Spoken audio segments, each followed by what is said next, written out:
नमस्कार। 2016 का वो दिन सबको याद होगा जब अचानक प्रधानमंत्री नरेंद्र मोदी ने घोषणा की कि अब पुराने नोट 1000 और 500 के नहीं चलेंगे। और ये घोषणा कैसी रही, कैसी किस पे पड़ी, ये हम सब जानते हैं।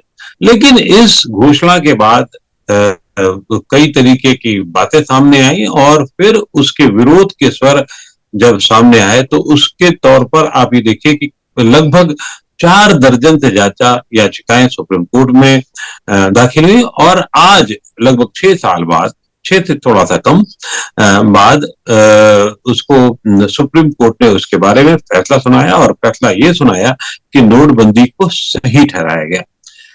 आखिर जब सरकार ने ये काम किया था तो तय बात है, सब मानते हैं कि वो तकनीकी रूप से पूरा ठोक बचा के किया गया होगा, लेकिन उसमें कमियां निकाली गई और उसमें किसी भी चीज में कुछ कमियां हो सकती हैं। उसकी वसूली पर हो सकती है, उसकी तकलीफों पर हो सकती हैं, उस देश को ने जो झेला उस पर हो सकती है। लेकिन ये फैसला जो कहा जा रहा था कि गलत है, गलत नहीं बल्कि सही साबित किया और 4-1 के बहुमत से नोटबंदी को सही ठहराया गया। इस पूरे मसले पर बातचीत करने के लिए हमारे साथ नरेंद्र तनेजा जी हैं, इकोनॉमिस्ट हैं और भारतीय जनता पार्टी का पक्ष अपने तरीके से ले रहे हैं, प्रवक्ता भी रहे हैं और अर्थ जगत में शायद ही कोई होगा जो नहीं जानता होगा आपको। बहुत बहुत स्वागत है नरेंद्र जी, नवोदय टाइम्स पंजाब केसरी से बातचीत करने की आपने समय निकाला। आखिर एक सवाल मन में आम आदमी के लिए सब पे होता है कि ऐसी क्या जरूरत आ पड़ी थी लोगों को कि जब फैसला सरकार ने किया था और उसके खिलाफ में तब ये नोटबंदी गलत थी, जबकि हो चुकी थी, पूरा क्रियान्वयन हो चुका था। अब उस पे कमियां तो निकाली जा सकती हैं या उसके निहितार्थ पे कोई सवाल उठाए जा सकते हैं, लेकिन उसको गलत ठहराने के फैसले की जो बात थी, जो कही जा रही थी कि के लिए याचिका जो दाखिल की गई थी, उस पे क्या तर्क थे और किस तरीके से ये सही ठहराया गया? देखिए, तीन तरह के मैं अगर लोग बोलूं तो लोग थे जिन्होंने इसका विरोध किया। सुप्रीम कोर्ट में भी गए, कुछ लोगों ने अखबारों में लिखा, कुछ लोगों ने किताबें भी छापी वगैरह। वो तीन तरह के मुख्यतः आते हैं। एक तो राजनीतिक कारण थे, उन लोगों का ये मानना था कि भाई इस तरह से नहीं करना चाहिए था और अपना जो उनका तजुर्बा था या जिस हिसाब से उनकी आदत थी कि भाई करेंसी ऐसी होती है, अर्थव्यवस्था ऐसे चलती है, रिजर्व बैंक ऑफ इंडिया ऐसे काम करता है, ये उसके अनुकूल नहीं था। और दूसरा, उनको लगा कि भाई 2016 का समय था, उस समय तक उनको लगता था शायद भारतीय जनता पार्टी या प्रधानमंत्री नरेंद्र मोदी या उनके वित्त मंत्री, शायद इनको सरकार चलाना नहीं आता है, गवर्नेंस इनको आती नहीं है, क्योंकि अभी ज्यादा समय नहीं हुआ था, 2-2.5 साल का समय हुआ था। तो उनको कुल मिला के ये था भाई इन लोगों को तजुर्बा नहीं है और ये तो मुख्यमंत्री थे और अरुण जेटली जी तो भाई कानून के आदमी है वगैरह वगैरह।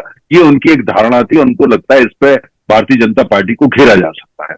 दूसरा दूसरा वो तबका था जिन्होंने इसको कानूनी रूप से देखने का प्रयास किया कि पूरा पूरा एक प्रोसीजर इसका होता है। वो प्रोसीजर जो है, उन्होंने आरबीआई के तमाम कानून थे, आरबीआई के संविधान को खंगाला, भारत के संविधान को खंगाला और ये कहा कि ये सही तरीके से नहीं करा गया। तो लिहाजा कुछ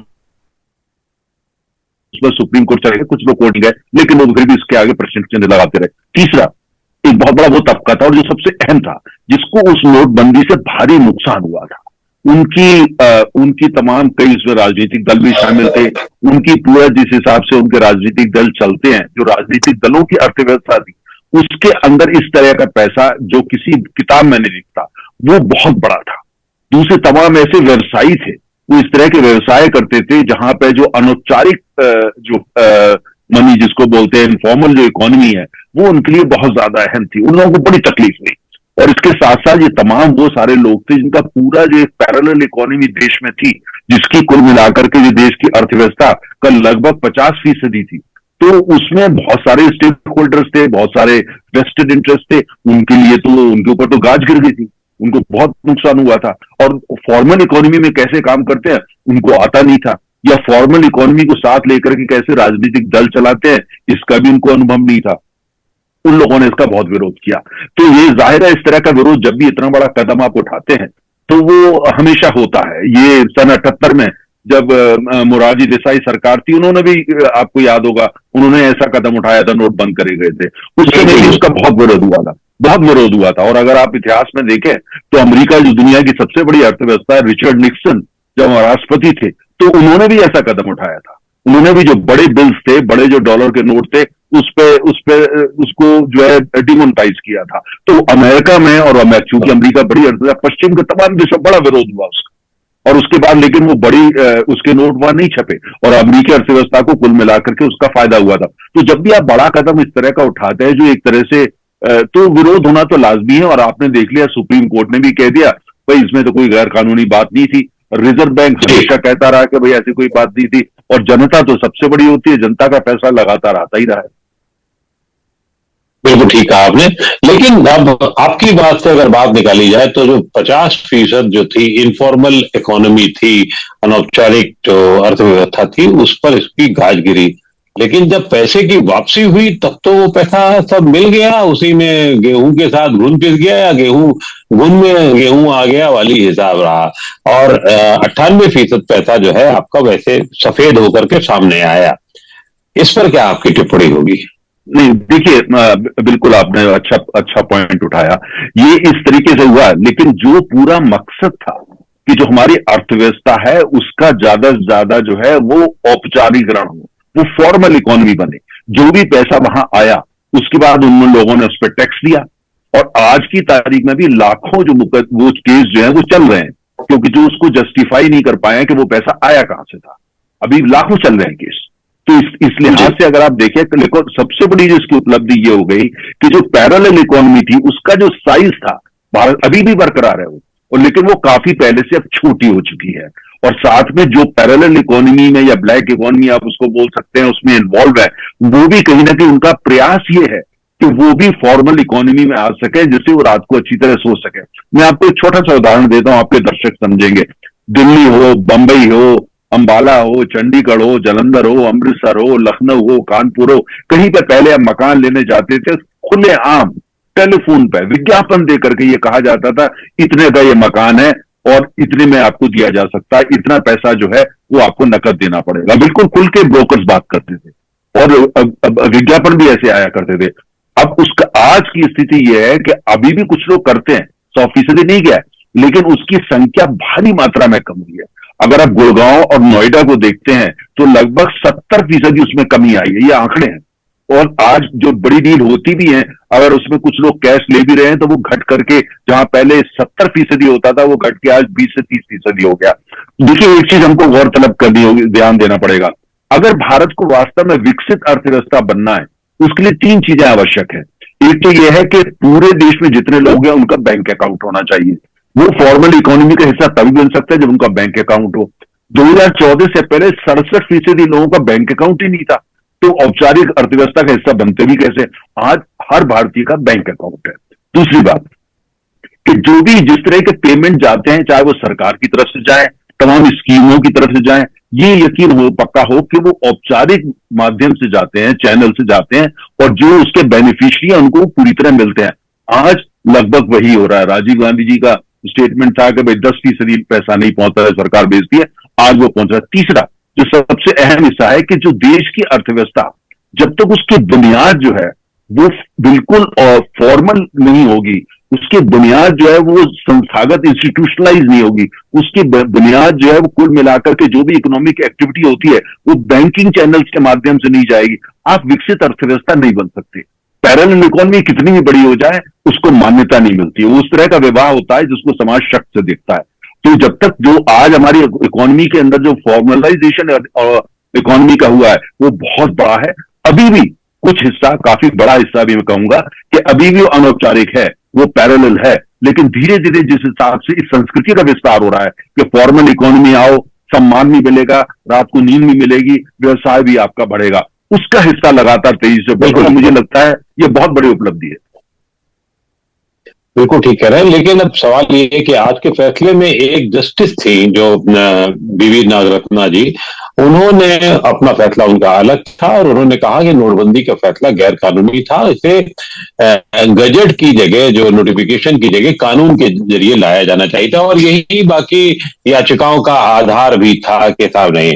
अब लेकिन जस्टिस गवई जो थे, उन्होंने कहा कि सरकार का फैसला बिल्कुल सही था, और जो सवाल उठाए जा रहे हैं कि वो आरबीआई से कंसर्न होकर नहीं किया गया, वो किया गया। उनका ये भी कहना था कि नोटबंदी का मकसद हासिल किया जा सका या नहीं किया जा सका, इससे नोटबंदी के प्रोसेस से कोई संबंध नहीं है। तो इसलिए जो नवंबर 8 शायद तारीख में सही कह रहा हूँ शायद, को 2016 में जो सरकार का फैसला था वो कानूनन सही था।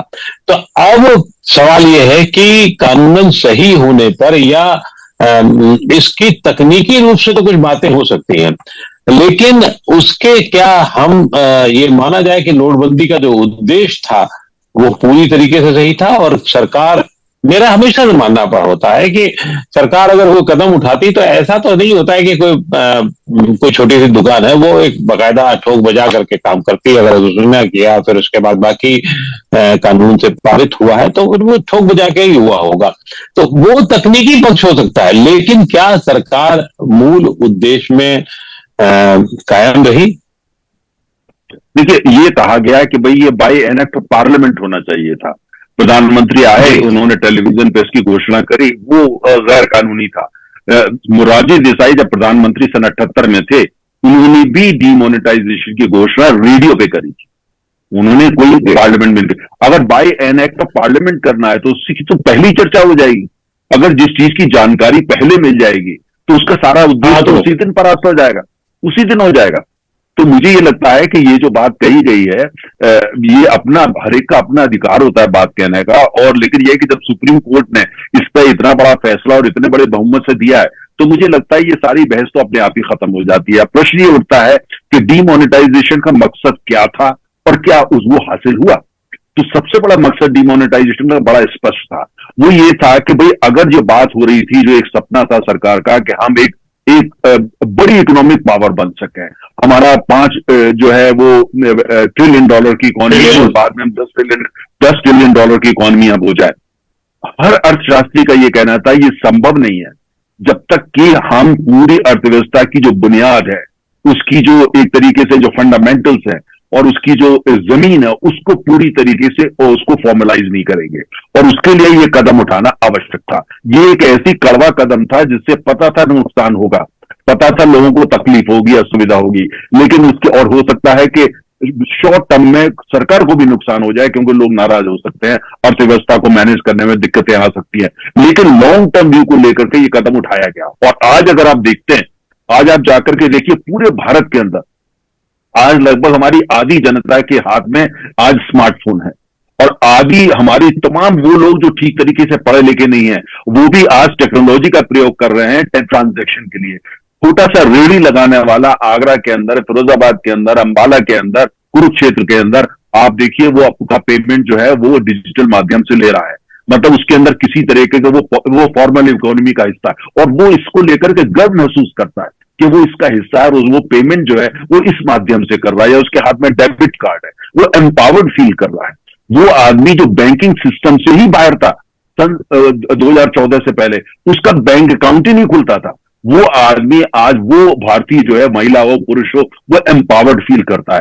ये कोई छोटी मोटी बात नहीं है। और जब देश की अर्थव्यवस्था को हम एक महाशक्ति बनाना चाहते हैं, एक सुपर इकोनॉमिक पावर बनाना चाहते हैं, उसके लिए कुछ कदम उठाने जरूरी थे। मुझे लगता है कि तकलीफ हुई, मुझे भी हुई, मुझे व्यक्तिगत रूप से भी तकलीफ हुई जब डिमोनेटाइजेशन हुआ, लेकिन मुझे लगता है कि भारत की जनता ने उसके लिए जो छोटा सा जो उन्होंने बर्दाश्त किया, उससे देश की अर्थव्यवस्था की बुनियाद मजबूत हुई। आज अगर पूरी दुनिया की अर्थव्यवस्था हिली पड़ी है, आज IMF का आज का कहना है कि तमाम देशों की अर्थव्यवस्था जो है वो मंदी में जा चुकी है।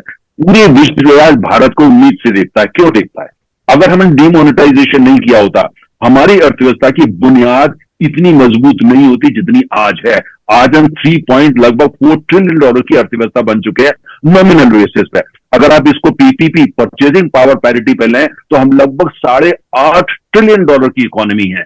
तो अब ये सब संभव ही नहीं होता अगर अब उस समय हमने जो है वो कड़वा घूंट ना पिया होता या वो बिटर पिल जो है उसको नहीं लिया होता। टेक्नोलॉजी आज हमारी अर्थव्यवस्था में एक अहम रोल प्ले कर रही है, क्योंकि अर्थव्यवस्था की बुनियाद टेक्नोलॉजी बन गई और ये सब तभी हो पाया जब हमने वो कदम उठाए। और अभी भी जो पैरेलल इकोनॉमी या ब्लैक इकोनॉमी चल रही है वो आप देखिएगा उसके लिए कड़े कदम उठाने की जरूरत ही नहीं पड़ेगी, क्योंकि जब जो है ये फॉर्मल इकोनॉमी जो है ये एक वो रोल प्ले कर रही है, कुल मिलाकर के एक क्रिटिकल रोल प्ले कर रही है। और वो आप देखेंगे वो जो कैटलिस्ट का रोल प्ले कर रही है, और वो कैटलिस्ट इतना बड़ा है कि जो पैरेलल इकोनॉमी रह गई है 20 या 12-25% की, वो अपने आप धीरे धीरे समाप्त हो जाए। बिल्कुल।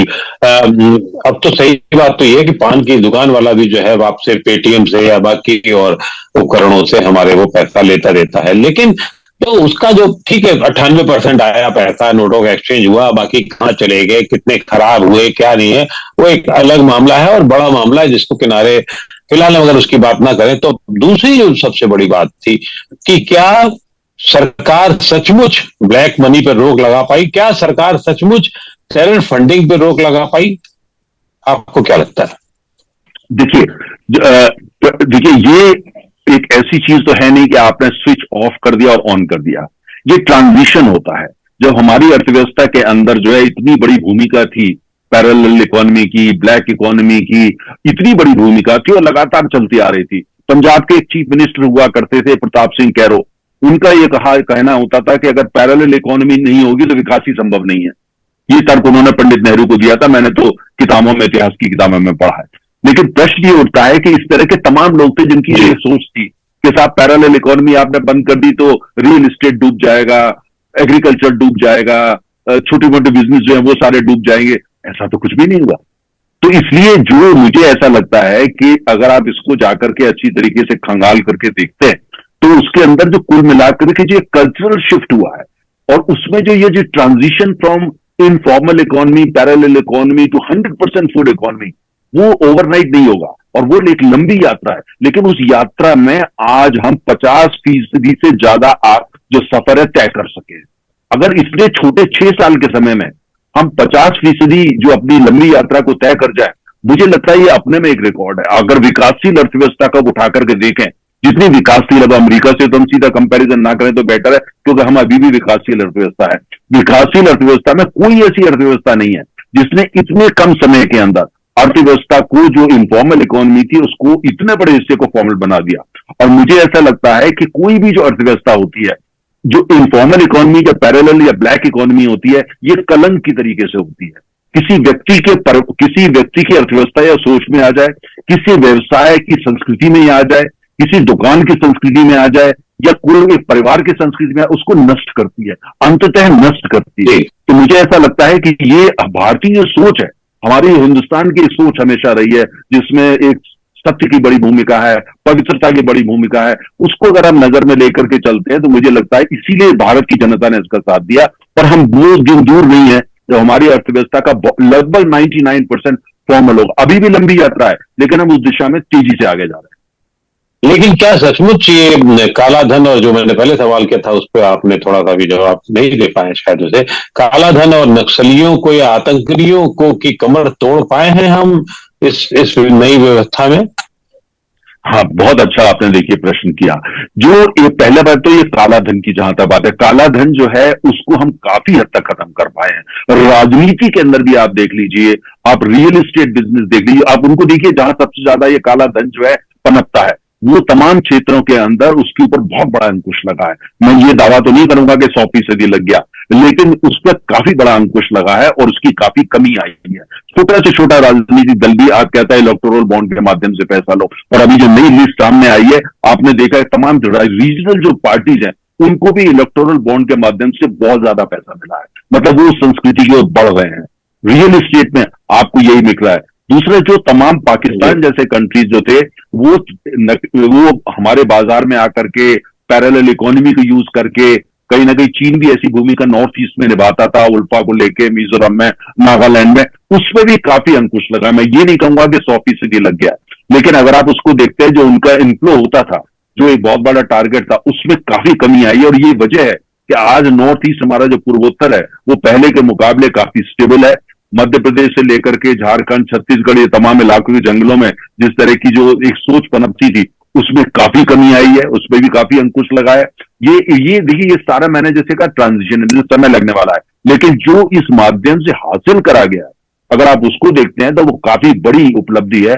और मुझे लगता है वो समय दूर नहीं है कि टेररिज्म के अंदर या नॉर्थ ईस्ट के अंदर इस तरह का जो ब्लैक मनी का जो भूमिका थी, उसको हम काफी हद तक खत्म कर पाएंगे। उस दिशा में काम तेजी से, आप रिजल्ट देखिए नॉर्थ ईस्ट के अंदर जो आज स्टेबिलिटी है, जिस तरह का वहां इन्वेस्टमेंट जा रहा है, जिस तरह के आज वहां टूरिस्ट जा रहे हैं, टूरिस्ट देखिए नॉर्थ ईस्ट में पिछले 6 महीने के अंदर रिकॉर्ड टूरिस्ट गया, कश्मीर के अंदर रिकॉर्ड टूरिस्ट गया है। ये संभव ही नहीं हो पाता अगर जो हमने ये डिमोनेटाइजेशन नहीं किया होता और इसके ऊपर कहीं ना कहीं अंकुश न लगाया हो। बिल्कुल। एक अंतिम सवाल, अभी ये कहा जा रहा है, एक रिपोर्ट आई थी कि साहब 2000 के जो नोट हमने थे और जो 500 के नोट हैं, 2000 के 54 करोड़ जो नोट गायब हैं और 500 के जो नोट हैं उनकी शायद 8 लाख करोड़ के आसपास के नोट गायब हैं। ये कहाँ गया है? देखिए, इस तरह की खबरें जो हैं, इस तरह की अटकलें आप बोलिए, वो अक्सर मीडिया में भी आती हैं, वो होती हैं। हमको ये जानना पड़ेगा, रिजर्व बैंक जो है वो एक ऑटोनोमस ऑर्गेनाइजेशन है।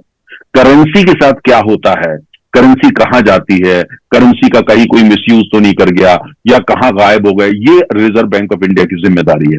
जब तक रिजर्व बैंक ऑफ इंडिया इस पर अधिकृत रूप से कुछ नहीं कहता है, मुझे नहीं लगता कि कोई किसी को उस पर ज्यादा टिप्पणी करनी चाहिए या उस पर बहुत ज्यादा उसको गंभीरता से लेना चाहिए। नवोदय टाइम्स पंजाब के सिंध बातचीत करने के लिए आपको बहुत बहुत आभार। Thank you.